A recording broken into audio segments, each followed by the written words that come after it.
He'll still be alive right now. The nigga ain't gassy, but he'll still be alive right now. Them niggas ain't gassy, but damn, Durk, this you? Leave, Smirk. What's going on in there? You might be the original blessed throat, by the way. I just peeped that. Like, it's just all in my face. Like, what's going on with that? But shout out Durk, man. He been holding it down. That boy done had to shave his head off so he got to get into a fight. You know what I'm saying? They pulling on his hair and stuff. Lil Durk reacted to reports that Quando Rondo could take the stand in his defense, and the backstory behind why this situation is even unfolding is something almost nobody could have predicted. Just days before the federal murder-for-hire trial was expected to begin, the witness list became a huge point of tension. Prosecutors pushed to keep the names sealed, leaving people with one major question: who exactly was on that list? They're trying to make sure Durk gotta die for the streets. That's what it's looking like. He's gonna have to take the life imprisonment for all the rats he used to rock with to walk out of jail. And I got no place calling these guys rats because they were the killers. But this is how things are now. The guys who pull the triggers are the first to tell.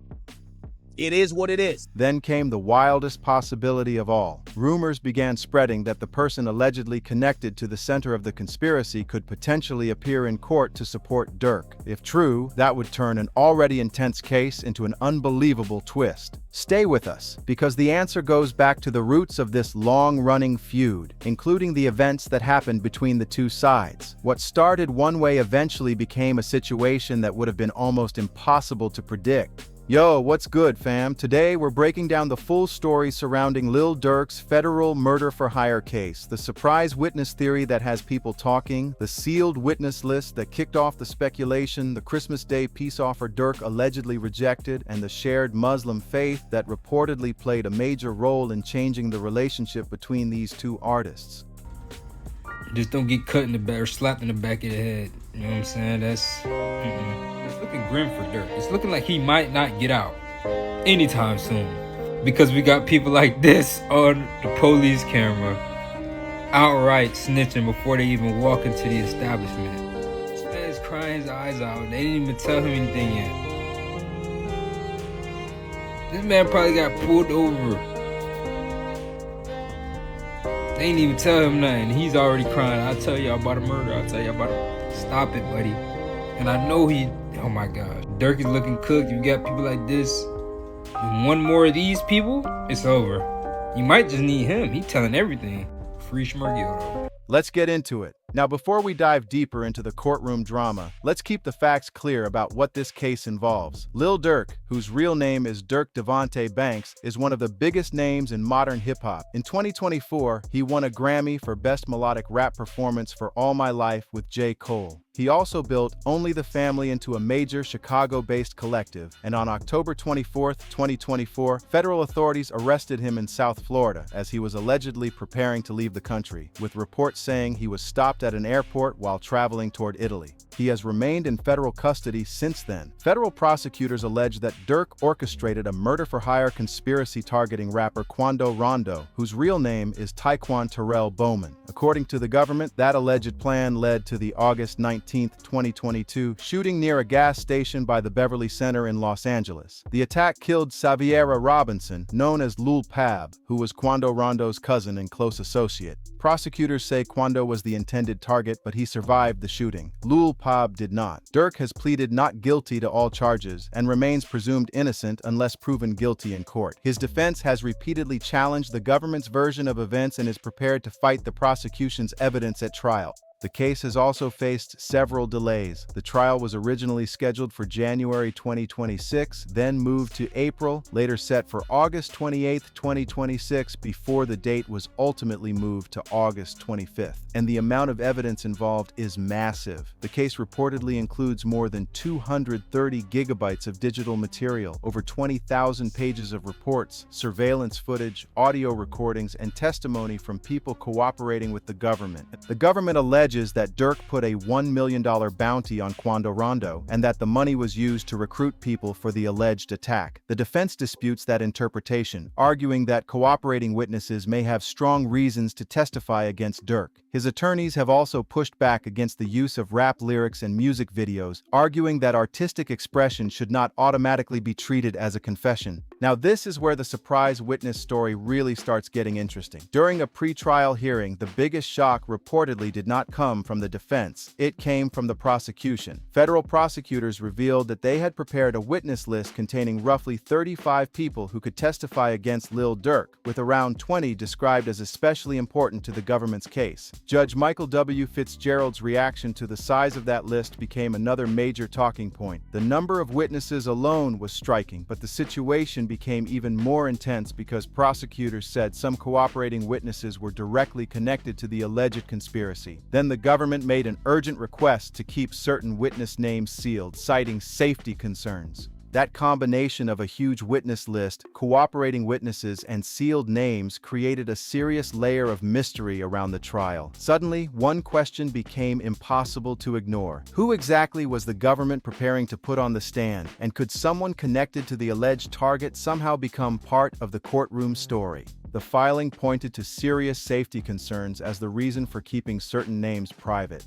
These are real people connected to allegations of serious violence, so protecting witness identities before trial can be part of the legal process, especially in cases involving alleged organized criminal activity. But this is where things started getting wild. The second people heard that names were being sealed and that the prosecution's witness list had caused a major reaction in court, speculation exploded. One sealed name became a mystery. That mystery turned into a rumor, and suddenly the rumor claimed Quando Rondo could secretly walk into federal court and testify for Lil Durk. Think about how crazy that would sound. The person prosecutors say was the alleged target of the murder-for-hire plot potentially sitting in the witness box and helping the very man accused of ordering the attack against him. If that were actually confirmed, it would be one of the biggest twists imaginable in hip-hop. But the facts have to come first. Quando Rondo has not been publicly confirmed as a defense witness, and there is no verified public record establishing that he is scheduled to testify for Durk's side. The sealed witness list that sparked the online reaction was connected to the prosecution, not Durk's defense. These were government witnesses and cooperating individuals whom prosecutors allege were involved in the broader conspiracy.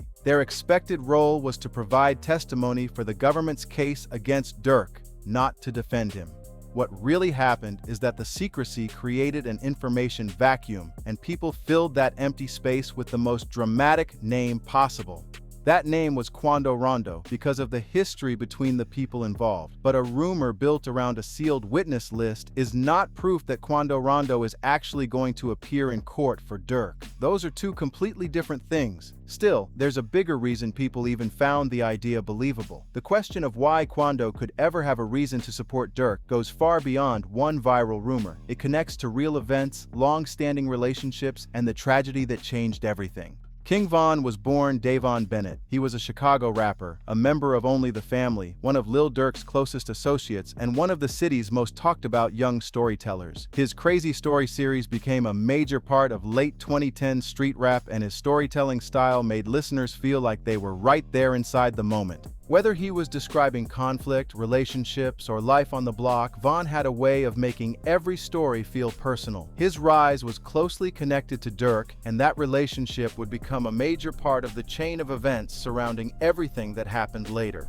He was also one of the people Durk was closest to outside of his blood family, someone who had lived through many of the same streets and pressures. There was a level of understanding between them that came from experiencing that life firsthand. Then, on November 6, 2020, everything changed. Outside an Atlanta hookah lounge in the early morning hours, a confrontation broke out between King Von's group and people associated with Quando Rondo. The situation escalated fast. Gunfire erupted. King Von was shot multiple times, and he died at just 26 years old. A man named Timothy Leaks, also known as Lul Tim, was involved in the confrontation and was later charged in connection with Von's death.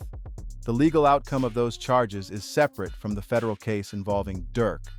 For Durk and OTF, losing King Von was devastating on every level. It was personal, professional, and permanent. Von wasn't simply another artist on the roster or a business partner. He was considered family in the deepest sense of that word within Chicago street culture. His death left a massive hole in Durk's world and in the OTF movement. For Quando Rondo, the aftermath was also life-changing, but in a very different way. He was present during the confrontation, and his connection to the incident made him the target of intense anger from parts of Chicago and from fans who had become deeply attached to King Von's story. Public threats circulated, booking opportunities became more difficult, and concerns about Quando's safety followed him everywhere. Then came another devastating loss. Quando publicly mourned his cousin Lil Durk after the 2022 Los Angeles shooting, even releasing a song titled Long Live Durk. That moment showed that he was carrying his own grief and trauma from the same chain of events that had already taken so much from both sides. The rivalry had now moved far beyond music. One tragedy followed another, and instead of bringing the conflict to an end, each new loss seemed to create another layer of anger, grief, and consequences. What happened outside that Atlanta lounge would eventually become part of a much larger story that neither side could have predicted. The August 2022 shooting is at the center of the federal prosecution. Prosecutors allege that people connected to OTF used OTF-linked credit cards to purchase commercial airline tickets from Chicago to California. They further allege that Quando Rondo was tracked to a gas station near the Beverly Center in the Beverly Grove area of Los Angeles, where at least 18 rounds were fired at his vehicle on August 19, 2022. That alleged attack is the key event prosecutors point to when describing the murder-for-hire case against Durk. The defense disputes the government's interpretation of the evidence, and Durk has pleaded not guilty, meaning the allegations still have to be proven in court. He survived the attack. Lil Durk, his 24-year-old cousin who was riding with him, was killed. 3 suspects were apprehended. According to the government, the attack was organized and financed by Durk as retaliation for King Von's death. Federal prosecutors allege that Durk promised financial rewards and other benefits to the people involved in carrying out the operation. Court filings indicate that after the shooting, some of the people allegedly involved received custom jewelry, luxury grills, and opportunities connected to OTF. But whether those transactions actually prove a connection to the alleged conspiracy is something the jury will ultimately have to decide. If prosecutors prove their case beyond a reasonable doubt to a unanimous jury, Durk could face life in federal prison. The federal system does not offer parole in the traditional sense, so if a life sentence were imposed, the consequences would be extraordinarily serious. That possibility has been hanging over every major development in the case since Durk's arrest. Then came Christmas Day 2022. This is where the story takes another unexpected turn. Details that emerged in August 2026 court filings revealed an alleged attempt to put the conflict on a completely different path, and the timing made the situation even more complicated. According to court documents obtained by Complex and reported by XXL on August 18, 2026, prosecutors recently identified a text message exchange and voice note in which an associate connected to Quando Rondo's camp allegedly reached out to Durk on December 25, 2022, roughly 4 months after Lil Durk's death. The message was reportedly about ending the beef and making peace. The timing was striking. It was Christmas Day, Lil Durk had been killed months earlier, and the federal investigation was already developing. Yet according to prosecutors, someone from Quando's camp was reaching out and offering a path toward peace. But prosecutors say Durk rejected that attempt. According to their account, he allegedly told people around him that he was not getting on the phone to squash the conflict. He reportedly said the situation was about his late brother D. Thang and King Von. Then came an even more controversial part of the alleged conversation. Prosecutors say Durk used a phrase about taking piece of the switch, which federal investigators interpret as a coded reference to the machine gun allegedly used in the Los Angeles shooting. That interpretation is disputed, and the meaning of the phrase would ultimately depend on the evidence presented in court. Still, the alleged Christmas Day exchange adds another dramatic layer to a case already filled with competing stories, disputed evidence, and a rivalry that had spiraled far beyond music.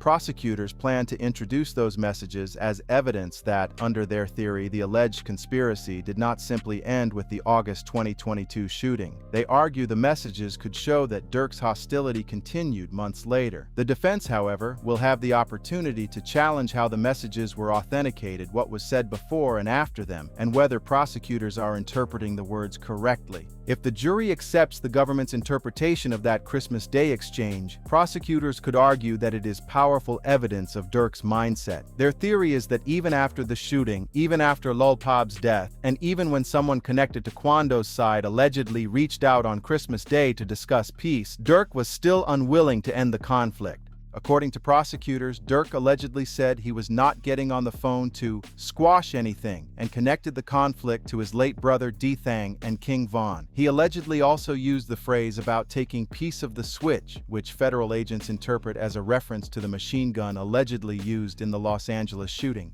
But there's an important distinction here: whether those messages are authentic, whether they are accurate, and whether prosecutors' interpretation matches the full context are all matters that can be challenged in court. Ultimately, the jury will decide what weight, if any, those messages deserve. The prosecution's plan is to use the alleged rejection as evidence that the conflict remained active after the August 2022 shooting, and that Durk's attitude toward reconciliation had not changed. But then, something happened that made the entire story even more complicated.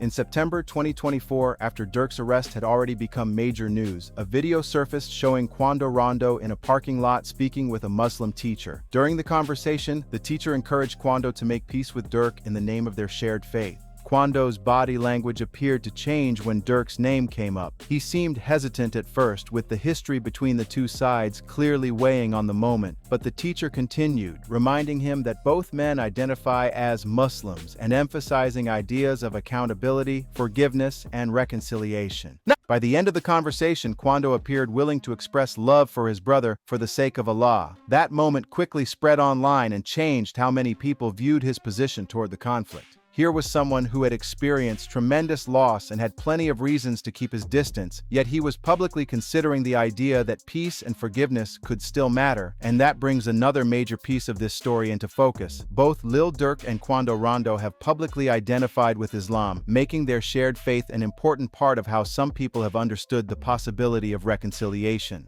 For Durk, Islam has become part of a very public transformation that he has discussed in multiple interviews. He has spoken about the conflict between his past life and the values his faith calls him to follow. He has also talked about fatherhood and wanting to become a stronger role model for his children instead of repeating the same cycle of violence he grew up around. His spiritual journey has appeared to be ongoing, not just a one-time announcement. It has repeatedly come up when he talks about his identity, his family, and the kind of future he wants to build. And that makes the faith angle in this story much more complicated than a simple headline. For Quando, his relationship with Islam faced a very public test in that parking lot video. The teacher pointed directly toward the man Quando had been in conflict with for years and basically challenged him to show whether his faith could lead him toward peace. That was a deeply personal question, and Quando's visible hesitation made the moment feel more genuine than if he had simply agreed without thinking. He appeared to wrestle with the weight of the situation before eventually saying he had love for his brother for the sake of Allah.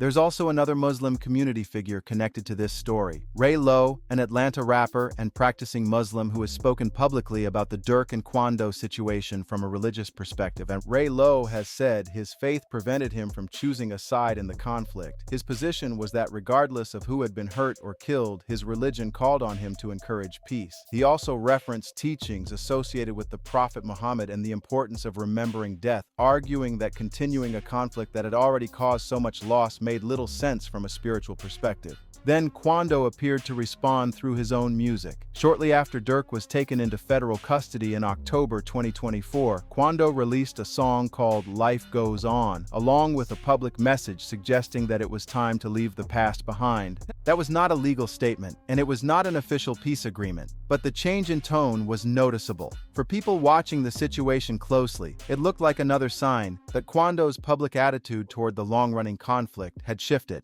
And that's what gave the witness rumor its emotional foundation. It wasn't completely pulled out of nowhere. People were connecting several real public developments. Quando had shown signs of being open to peace, Durk was facing an extremely serious federal case, and both men had publicly discussed their Muslim faith while dealing with enormous personal loss. Put all of those pieces together, and the idea of Quando supporting Durk may have seemed less impossible to some people than it would have back in 2021 or 2022. But there's still a huge difference between a possibility people can imagine and something that has actually been confirmed in court. But in a federal courtroom, the difference between an emotional possibility and a legal reality matters enormously. Even if Quando Rondo were to testify for Durk, that would not automatically mean his testimony helps the defense. Any defense witness still has to provide testimony that is relevant, admissible, and useful to the specific arguments being made in court. And if Quando did take the stand, prosecutors would have the right to cross-examine him aggressively. His statements could be challenged, compared with other evidence, and examined against the government's entire case. Even if Quando created doubt about one part of the prosecution's theory, the defense would still have to deal with cooperating witnesses, digital records, travel records, financial evidence, and music-related evidence. One witness, no matter how shocking or unexpected, does not decide a federal case by themselves. The jury has to consider the entire body of evidence before reaching a verdict. Judge Michael W. Fitzgerald has also shaped the trial through several pre-trial rulings. He allowed the Piss Me Off music video and lyrics to be used as evidence, agreeing with prosecutors that the material could be relevant to their claims about Durk's alleged motive and intent following King Von's death. The song includes lyrics about not being able to be happy until retaliation happens, and prosecutors argue those words support their theory about Durk's alleged intentions. The video was made in 2021, and one cooperating witness expected to testify was reportedly present during the filming and could explain what the video allegedly meant in context. The defense strongly disputes that interpretation. Durk's attorneys argue that rap is artistic expression and that treating lyrics as literal statements of criminal intent can completely ignore how the genre works. That argument will ultimately be presented to the jury, which will decide how much weight to give the music evidence. Judge Fitzgerald also rejected requests from co-defendants to have their cases separated from Durk's. The judge ruled that defendants accused of participating in the same alleged conspiracy should generally be tried together. At the same time, he previously separated newly added racketeering-related charges from this proceeding, keeping the August trial focused on the murder-for-hire allegations. The three defendants scheduled to proceed together are Durk Banks, DeAndre Wilson, and David Lindsay. The jury is expected to hear 5 counts: conspiracy to commit stalking, stalking of Quando Rondo, stalking resulting in the death of Lil Pab, conspiracy to commit murder for hire, and murder for hire itself. The racketeering allegations were separated and are set for a different proceeding. For Durk, the stakes could hardly be higher. If he were convicted of the most serious charges, he could face a potential life sentence in federal prison. Federal prisons do not offer traditional parole. A life sentence means exactly what it says, which is why the stakes in this case could not be higher. But now let's talk about what happens next. The federal trial is where this story will ultimately be tested. Viral clips, surprise witness theories, social media rumors, and talk about reconciliation do not decide a federal criminal case. Evidence, cross-examination, jury instructions, and the government's burden of proving guilt beyond a reasonable doubt are what matter in that courtroom. The government has cooperating witnesses it says can provide major testimony. Prosecutors allege these individuals had direct connections to the conspiracy and have agreed to testify while dealing with their own legal situations. That gives the defense an important area to attack. Durk's attorneys are expected to challenge the credibility of those witnesses, along with every exhibit, statement, recording, and interpretation the government puts before the jury. A cooperating witness who may benefit from testifying can face intense scrutiny on the stand, and the defense will have the opportunity to question exactly what those witnesses were promised, what they remember, and whether their stories are consistent. Then there's the music evidence. The Piss Me Off lyrics and video will be presented to the jury, with prosecutors arguing that the material helps establish motive and intent. The defense will argue that it's art, not a confession. That battle over how rap lyrics should be understood could become one of the most closely watched parts of the trial. The alleged text messages and voice notes will face their own questions. The defense can challenge their authenticity, context, and meaning. Travel records will also be examined, with prosecutors arguing they show organized planning, while the defense can challenge whether those movements actually prove what the government says they prove. And then, after all the arguments, evidence, and testimony, the decision will rest with a jury in a federal courthouse in Los Angeles. 12 people who did not personally live through this history will have to decide whether the government has proven its case beyond a reasonable doubt. That's the process, and that's what ultimately matters. But the Quando Rondo surprise witness theory reveals something bigger than what may or may not happen inside that courtroom. It shows just how dramatically the public story surrounding this rivalry has changed since 2020. 6 years ago, the idea of Quando and Durk moving toward peace would have sounded almost impossible to many people watching the situation. Now, both men have publicly identified with Islam, and both have shown signs of moving away from the conflict. There was an alleged peace offering in the court record, even though prosecutors say it was rejected. There was Quando's conversation with a Muslim teacher. There was his public message and music suggesting it was time to leave the past behind. And there was the fact that someone from his side allegedly reached out to Durk on Christmas Day 2022 in the first place. None of that changes the legal case, but emotionally, it changes the story. These weren't just internet theories pulled from thin air. They came from real public events that made people wonder whether two men connected by years of tragedy could eventually choose a different path. And that's the question this entire story ultimately leaves hanging. What happens if both men make it through everything ahead of them and eventually get the chance to put this conflict down for good? King Von's legacy does not require the continuation of a cycle that has already caused so much pain. Lil Pab's family did not ask for the violence that took him. These deaths brought grief, criminal charges, incarceration, and even more loss. They didn't somehow balance the scales. Whether Durk is convicted or acquitted, this case has already taken years of his life while his children have had to grow up with their father in federal custody.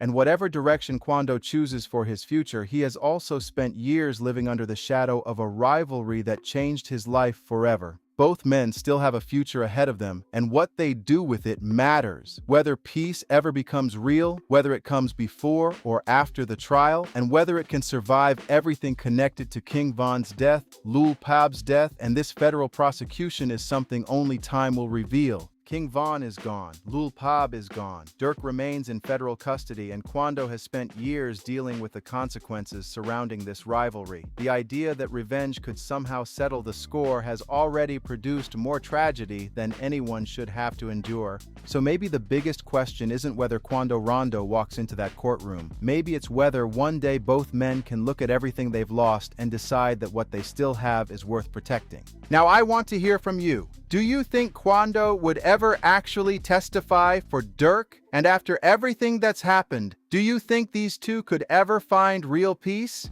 Drop your thoughts in the comments. And if you made it this far, hit that like button, subscribe to the channel, and share this video with somebody who follows the story. Stay tuned because this case is far from simple and the next chapter could change everything.